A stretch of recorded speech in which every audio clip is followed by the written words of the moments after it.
Try this again. Camera shut off. Hello YouTubers, Chief Prepper here. This is a follow-up to suggestions for prepping. And once I'm done with this, I'm also going to do 2 videos on covering all the aspects that I think you need to cover for prepping, which is why it takes you possibly as long as 10 to 15 years to cover down on everything.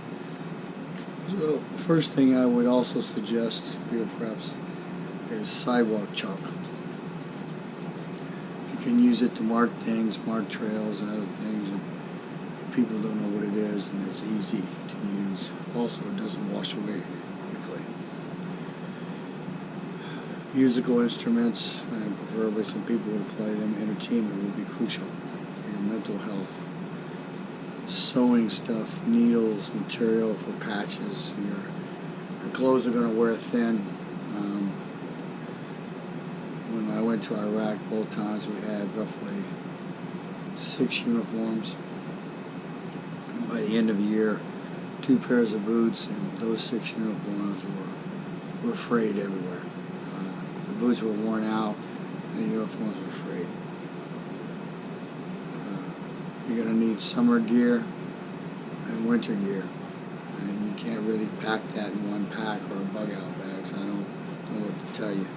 Even down here in Texas, it gets cold enough if you're outside at night that you're going to want gear. If you're not a hunter or a fisherman, I highly recommend that you start. Try to find somebody who can help you, because it's not something you can just go out there and do. Trust me. I spent 1.5 years in Washington State salmon fishing, and I'm going to try to be polite from now on this stuff. With the knucklehead on my right and the knucklehead on my left, 2 feet away, we're catching fish, 25, 35 pound salmon, and I was getting nothing. So, again, it's not easy. I started wild hog hunting in '96, and I didn't get my first wild boar by myself until 2016. So that's 20 years. You know, and I didn't wild boar hunt all the time, because when I moved away from Texas, I couldn't hunt them. Medical supplies and the knowledge of how to use them. One of the things about prepping is, if there's anything that you have, one of 2 things has to be. You either need to know how to use it, or you need to know someone that is with you that knows how to use it. Because otherwise, having it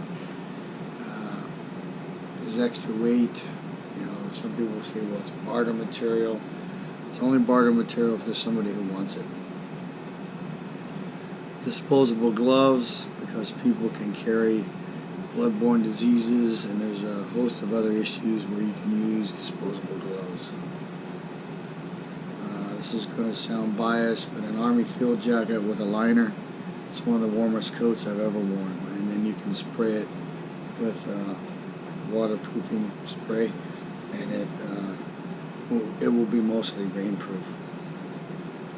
You're going to need a bang stick or gun cleaning kit, weapons cleaning kit. You're going to need stuff to clean your knives and your machetes and your axes if you get blood on them. Something about the blood, and doesn't matter where it comes from, human or animal, that interacts with steel that basically turns it black. So you need to learn how to care for your weapons.